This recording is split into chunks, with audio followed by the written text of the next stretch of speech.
magdangal magpakailanman. Sa ngalan ng Ama at ng Anak at ng Espiritu Santo. Amen. Ang pagpapala ng ating Panginoong Jesucristo at ang pag-ibig ng Diyos Ama at ang pakikipagkaisa ng Espiritu Santo naway sumainyong lahat. At sumainyo rin. Mga minamahal na mga kapatid sa ating Panginoong Jesucristo, sa pagdiriwang po natin ng banal na Eucharistia, papurihan natin at pasalamatan ng Panginoong Diyos sa mga biyaya niyang ipinagkaloob sa atin, sa tulong at pamamagitan ng Mahal na Berhen, ni Santo Padre Pio.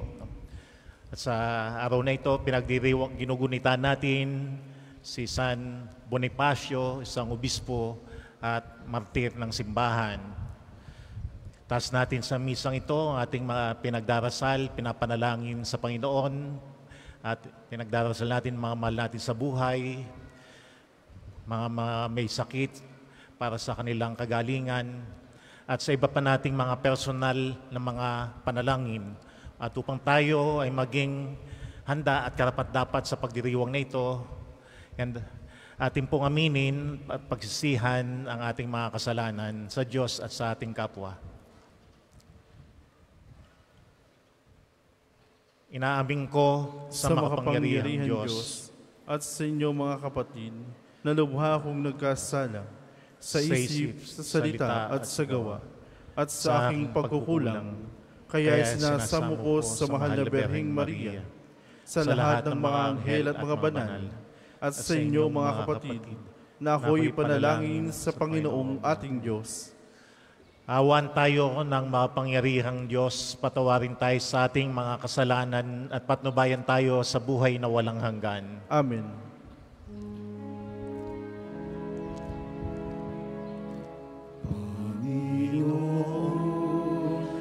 Kawan mo kami, kawan mo kami. Panginoon, kawan mo kami, kawan mo kami. Kristo, kawan mo kami. Kawan mo kami. Kristo, kawan mo kami, kawan mo kami. Panginoon, kawan mo kami. Kawan mo kami. Panginoon, kawan mo kami, kawan mo kami. Manalangin tayo. Ama naming makapangyarihan, ang martir na si San Bonifacio ay makatuwang nawa namin sa pagdalangin upang ang pananampalatayang inilahad niya sa kanyang pagsasalita at nilagdaan ng kanyang dugong itinigis ng mga ayaw maniwala ay aming mapangatawanan at maihayag sa ginagawa namin araw-araw sa pamamagitan ni Jesucristo kasama ng Espiritu Santo magpasawalang hanggan. Amen.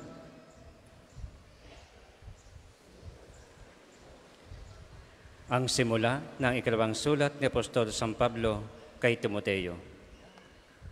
Mula kay Pablo na niloob ng Diyos na maging apostol na Kristo Jesus upang mangaral sa tunay sa buhay na walang kakamtan natin kay Kristo Jesus.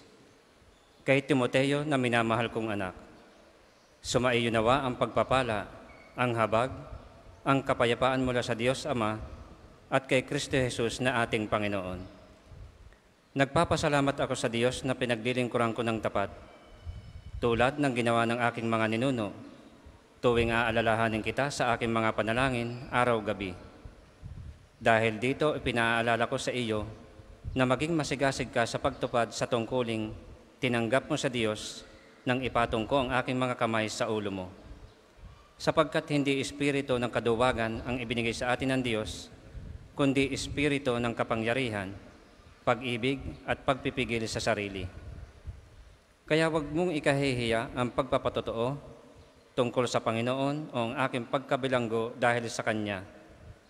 Sa halip, makihati ka sa kahirapan dahil sa mabuting balita sa tulong ng Diyos na nagligtas at tumawag sa atin upang tayo'y maging Kanyang bayan. Ito'y ginawa niya sa pamamagitan ni Kristo Jesus, hindi dahil sa ating mga gawa, kundi ayon sa Kanyang layunin at kagandahang loob na inilaan sa atin bago pa magsimula ang panahon. Ngunit nahayag lamang ito nang dumating si Kristo Jesus sa ating tagapagligtas. Nilupig niya ang kamatayan at inihayag ang buhay na walang hanggan sa pamamagitan ng mabuting balita. Ako'y ginawang apostol at guro upang ipahayag ang mabuting balitang ito, at iyan ang dahilan kaya ako nagdurusa ng ganito. Gayon may hindi ko ikinahihiya ang nangyayaring ito sa akin, sapagkat lubos kong nakikilala ang aking pinananaligan at natitiyak kong maiingatan niya hanggang sa huling araw ang ipinagkatiwala ko sa Kanya. Ang salita ng Diyos. Salamat sa Diyos. Ang tugon po sa Salmo, ang mata ko'y nakatuon sa iyo lamang, Panginoon. Ang mata ko'y nakatuon sa iyo lamang, Panginoon. Ang aking pangmasid doon nakapukol. Sa luklukan trono mo, O Panginoon. Tulad ko'y aliping, ang inaasahan ay ang amo niya para matulungan. Ang mata ko'y nakatuon sa iyo lamang, Panginoon. Kaya walang humpay ang aming tiwala, hanggang ikaw poon sa aming maawa. Ang mata ko'y nakatuon sa iyo lamang, Panginoon. Magsitayo po lahat.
Sumainyo ang Panginoon At sumainyo rin.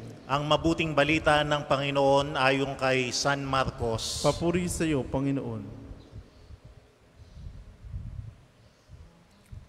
Noong panahong iyon, may ilang Saduseyo na lumapit kay Jesus. Ang Saduseyo ay naninindigan na hindi muling bubuhayin ang mga patay. Guro anila, naglagda po si Moises ng ganitong batas para sa amin.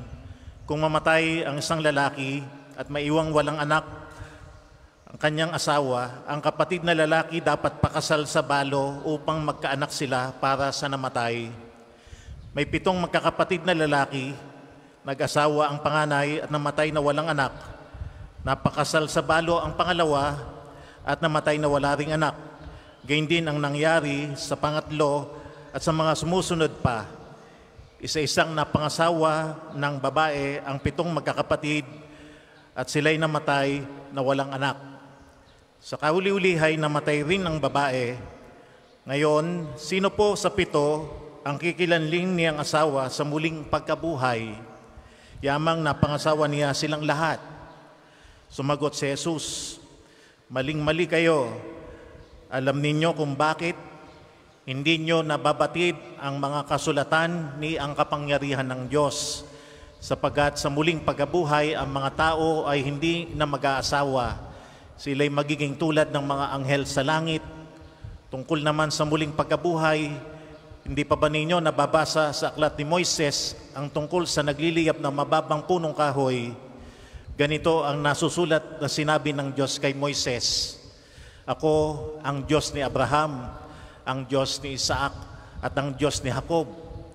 Ngunit ang Diyos ay hindi Diyos ng mga patay, kundi ng mga buhay. Maling-mali kayo. Mga kapatid, ang mabuting balita ng Panginoon. Pinupuri ka namin, Panginoong Jesucristo. Magandang tanghali po sa inyong lahat. At tayo ay magpasalamat lagi sa Diyos sa maraming mga biyaya niya. Sa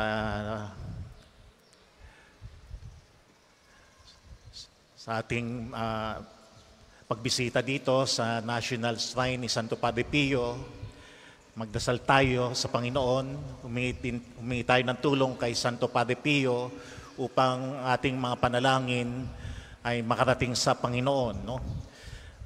At matanggap natin ang kanyang mga pagpapala at biyaya. Sa ating pong mabuting balita ngayon, ang Panginoon ay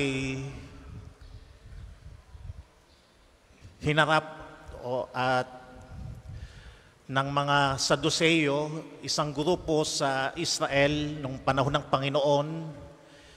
Ang grupong ito ay tinatawag na elite aristocratic group in Israel. At na sila ay may paninindigan na walang pagkabuhay, no? Walang muling pagkabuhay, ano? Para sa kanila, pag namatay ang tao dito sa mundo, tapos na. Kaya ang mas mabuti pa ay ang magpakasaya ka na sa mundo, no? Sa buhay na ito, dahil ang buhay ay hanggang dito lang sa mundo, no? Yan ang mga Saduceo na lumapit sa Panginoon, no? Hindi para maliwanagan, mabagong kanilang pag-iisip at paniniwala, kundi para lang subukin ang kaalaman ng Panginoon, ang karunungan ng Diyos, no? At naging pagkakataon ito para turuan ng mga Saduceo at gayon din naman tayo ay tinuturuan ng Panginoon na ang katotohanan ng muling pagkabuhay, no? Kaya nga po pagka tayo ay nagdarasal pagka-araw ng linggo at kapagka mayroong piyesta ng mga santo, dakilang kapistahan sa misa, dinadasal po natin yung sumasampalataya, yung pinapahayag natin ng ating pananampalataya, no? At sa napakahalagang articles of faith ay yung pagkabuhay ng mga namatay at sa buhay na walang hanggan, no? Yung bahagi na ating dinadasal, na ating pinaniniwalaan na may buhay na walang hanggan, na inihahanda ang Diyos para sa ating lahat, no? Ang buhay na walang hanggang ito, o tinatawag nating langit, kabilang buhay, hindi po yan nililiwanag ng Panginoon, hindi po yan kadugtong ng kung ano ang buhay natin dito sa lupa. Yan ay panibagong buhay, yan ay maluwalhating buhay na kapiling ang Diyos, no? Na talagang ang Diyos lamang ang mahalaga, no? Kaya nga pinapaalala sa atin ng buhay habang tayo nabubuhay, ang buhay natin dito sa mundo ay paghahanda para makamit natin ang buhay na walang hanggan. Mayroong bunga ang ating ang ating pananampalataya sa Diyos, no? May bunga ang ating pagdarasal. Ang pagsasagawa mo ng iyong tungkulin sa iyong pamilya, no? Yung pagiging tapat mo sa iyong asawa at pangangalaga mo ng iyong mga anak, no? May bunga ang paggawa ng mabuti, ang pagpapatawad sa kaaway, no? At paghingi ng kapatawaran, dahil tayo lahat ay lagi naman nangangailangan ng awa at pagpapatawad ng Diyos at wala naman talagang taong perpekto. May bunga ang lahat ng ginagawa po natin, no? Kaya tayo nagdarasal kay Santo Padre Pio, makamit ang mga biyaya, pagpapala ng Diyos. ang kagalingan ng mga may sakit, no? At ang iba pa nating mga panalangin, no? Kaya tayo ay nagpaparangal at nagdadasal sa mga santo, no? No. Dahil ang mga banal at mga santo katulad ni Santo Padre Pio, nakamit nila ang buhay na walang hanggan, nakapiling ang Diyos. Kaya nga, yan ang pinapaalala sa atin ng Panginoon, no, sa pagbasang ito ng Ebanghelyo. No? No? At mahalaga ding pagninilay at pagtatanong din sa ating mga sarili. No? Ang aking bang buhay ay paghahanda para sa kabilang buhay. No? No? Dahil kung anong buhay po natin, talagang paghahanda ito. No? No?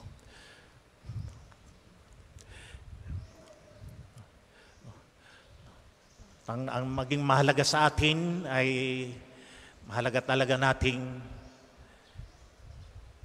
isipin ng ating Panginoon, no? No? No? Na nasa Kanya, na pag siyang ating pinahahalagahan, wala na tayong hahanapin pang iba.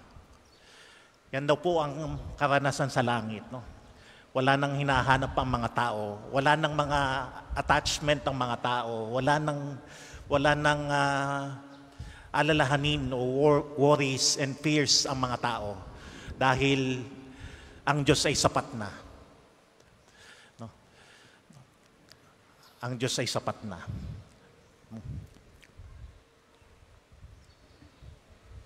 Para po sa maghahandog ng sobre, pakihulog na lamang po sa buslo.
Magsitayo po ang lahat. Manalangin kayong mga kapatid upang ating paghahagin na kalugdan ng Diyos sa mga makapangyarihan. Tanggapin nawa ng Panginoon itong paghahain sa iyong mga kamay, sa kapurihan niya at karangalan sa ating kapakinabangan at sa buong sambayaniyang banal. Ama naming lumikha, tunghayan mo ang aming paghahagin ng mga alay sa paggunita kay San Bonifacio. Pagkaloob mo ang pagdiriwang namin sa pagpapakasakit ng iyong anak ay aming matularan at ang aming maganap sa pamamagitan niya kasama ang Espiritu Santo magpasawalang hanggan. Amen. Sumainyo ang Panginoon At sumainyo rin. itaas sa Diyos ang inyong puso at diwa. Tinaasa namin sa Panginoon. Salamatan natin ang Panginoong ating Diyos. Marapat na siya'y pasalamatan. Ama naming makapangyarihan, tunay ngang marapat na ikaw ay aming pasalamatan. Ngayong aming kagalakan na si San Bonifacio ay parangalan. Siya'y kapanalig naming may paninindigan na ikaw ay pahayag kahit siya'y mamatay, sapagat minarapat mo ang kanyang matularan ng iyong anak na naghagi ng sariling buhay. Tulad ng naganap sa iyong anak, ang dugo ng mga martir ay dumanak hindi dahil sa katatagang likas, kundi dahil sa iyong bigay na lakas. Kaya kaisa ng mga anghel na nagsisiawit ng papuri sa iyo nang walang humpay sa kalangitan, kami nagbubunyi sa iyong kadakilaan.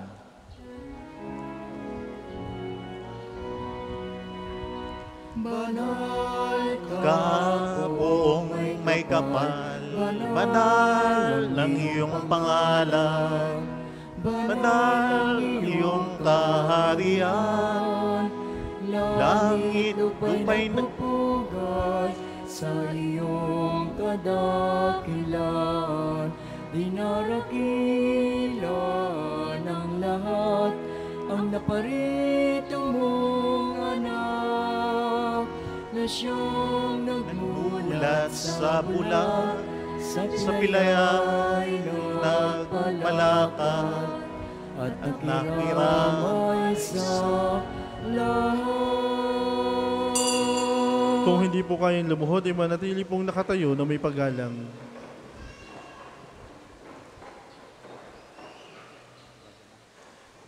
Ama naming banal, ikaw ang bukal ng tanang kabanalan, kaya sa pamamagitan ng iyong Espiritu, gawin mong banal ang mga kaloob na ito upang para sa amin ay maging katawan at dugo ng aming Panginoong Hesukristo. Bago niya pinagtiis ang kusang loob na maging handog, kinawakan niya ang tinapay, pinasalamatan kaniya, pinaghati-hati niya yon, iniabot sa kanyang mga alagad at sinabi, tanggapin ninyong lahat ito at kanin, ito ang aking katawan na ihahandog para sa inyo.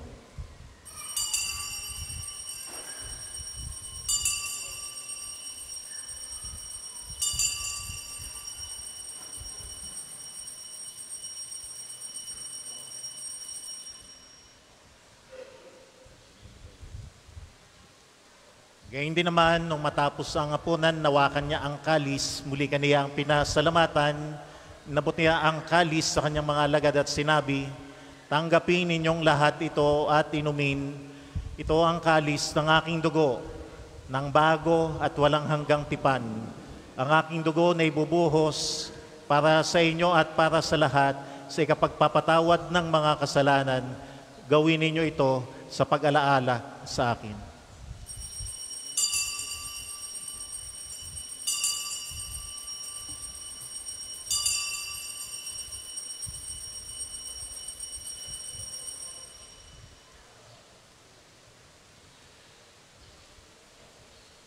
Pagbunyi natin ang misteryo ng pananampalataya. Si Kristo'y namatay, si Kristo'y nabuhay, si Kristo'y babalik sa wakas ng panahon. Ang mga ginagawa namin ngayon ng pag-alaala sa pagkamatay at muling pagkabuhay ng iyong anak. Kaya iniaalay namin sa iyo ang tinapay na nagbibigay buhay at ang kalis na nagkakaloob ng kaligtasan. Kami nagpapasalamat dahil kami yung minarapat na tumayo sa harap mo para maglingkod sa iyo.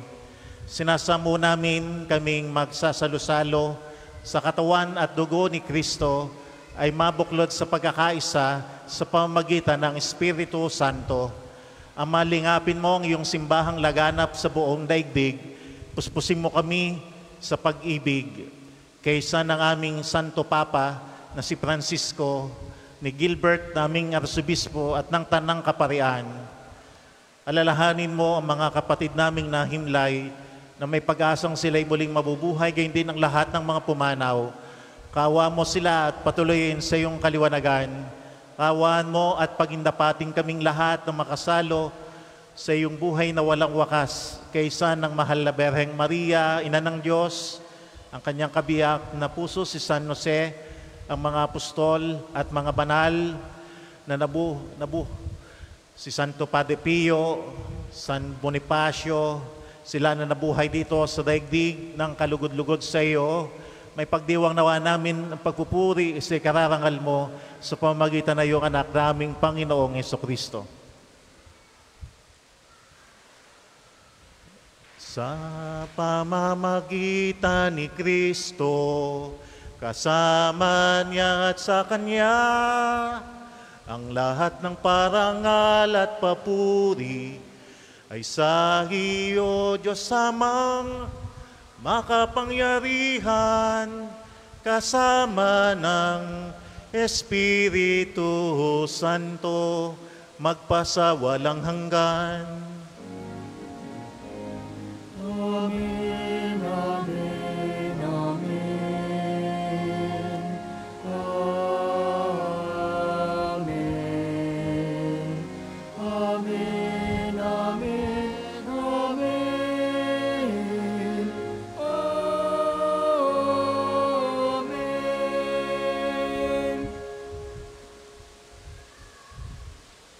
Sa tagubiling na nakagagaling na utos at turo ng Panginoon natin at Diyos, ipahayag po natin ng lakas loob ang Ama namin.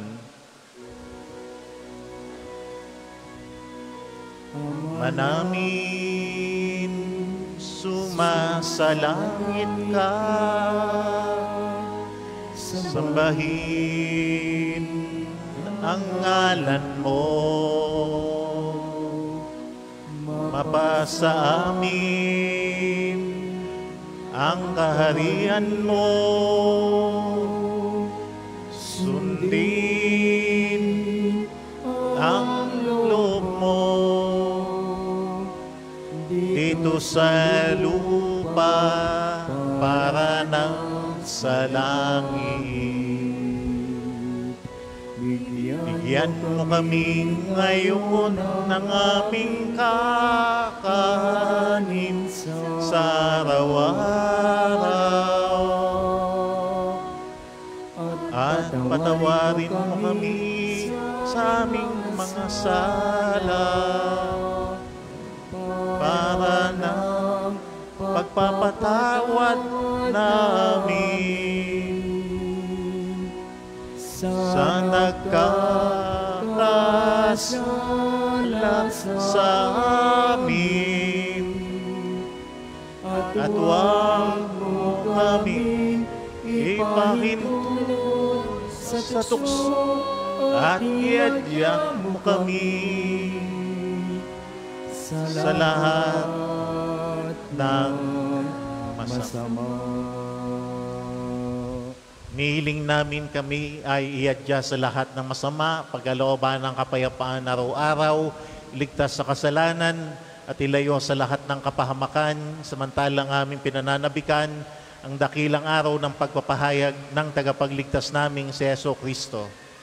Sapagkat iyo ang kaharian at ang kapangyarihan at ang kapurihan magpakailanman. Amen. Panginoong Jesucristo, sinabi mo sa iyong mga apostol, kapayapaan ang iniiwan ko sa inyo, ang aking kapayapaan ang binibigay ko sa inyo. Tunghayan mo ang aming pananampalataya at huwag ang aming pagkakasala. Pagkalooban mo kami ng kapayapaan at pagkakaisa ayon sa iyong kalooban, kasama ng Espiritu Santo, magpasawalang hanggan. Amen. Ang kapayapaan ng Panginoon naway laging sumainyo. At sumainyo rin.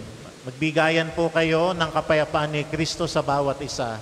Peace be with you. Kordero ng Diyos na nag-aalis sa makasalanan sa libutan, maawa ka sa amin. Kordero ng Diyos na nag-aalis sa makasalanan sa libutan, maawa ka sa amin. Kordero ng Diyos na nag-aalis sa makasalanan sa libutan, ipagkaloob mo sa amin ng kapayapaan. Kung hindi po kayang lumuhod, ay manatili pong nakatayo na may paggalang.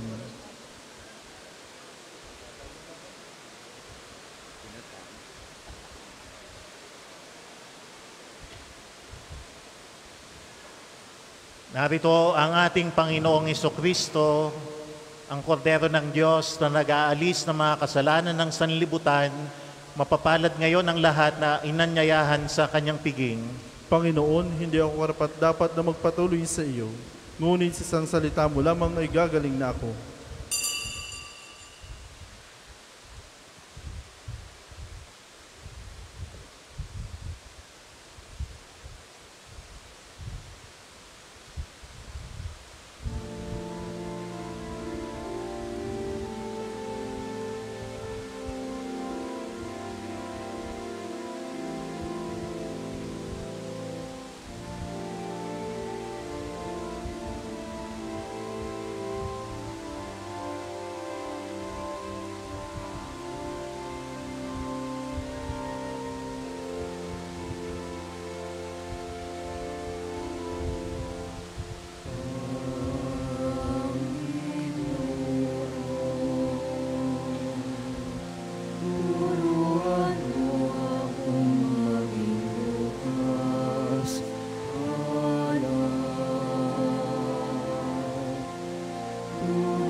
mga hirap na dinaranas sa tuwina'y magsumikap na hindi humahanap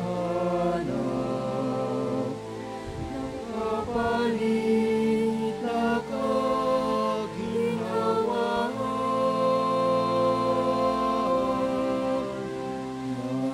Dahil naghihintay, kundi ang aking mabatid,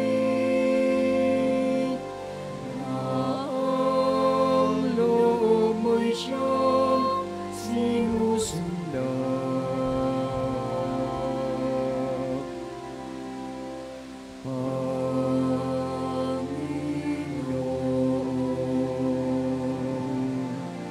Turuan mo akong maging bukas palad. Turuan mo akong maglingkod sa iyo, na magbigay ng ayon sa nararapat,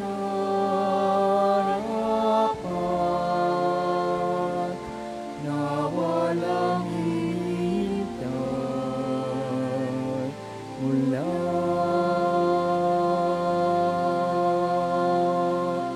sa'yo.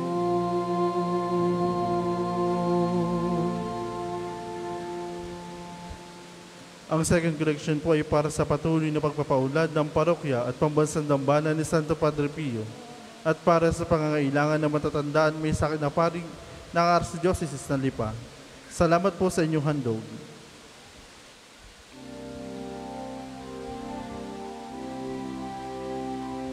Na makibang tanggi, inaalintanan, mga hirap na dinaranas sa tuwina'y magsumikap na hindi humahanap ng kapalit na ginawa.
Magsitayo po ang lahat.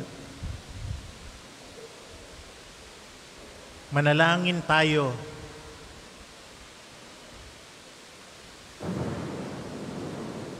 Ama naming mapagmahal, pagtibayin mo sa katapatan, sa pananampalataya, kaming mga tumanggap sa banal na pakikinabang upang sa aming salita at gawa ay may pahayag ang pananampalatayang pinagmalasakitang ipalaganap ni San Bonifacio at pinaglaanan niya ng paglilingkod habang buhay sa pamamagitan ni Jesucristo kasama ng Espiritu Santo magpasawalang hanggan. Amen.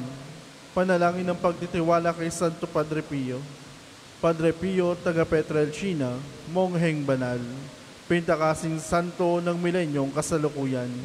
Gabay namin sa pagtahak sa landasing makalangit, takbuhan sa pangangailangan, huwaran ng pagtitiis. Sa iyo namin inilalapit aming mga kagipitan. Sa iyo po ibinibilin kalusugan at kabuhayan.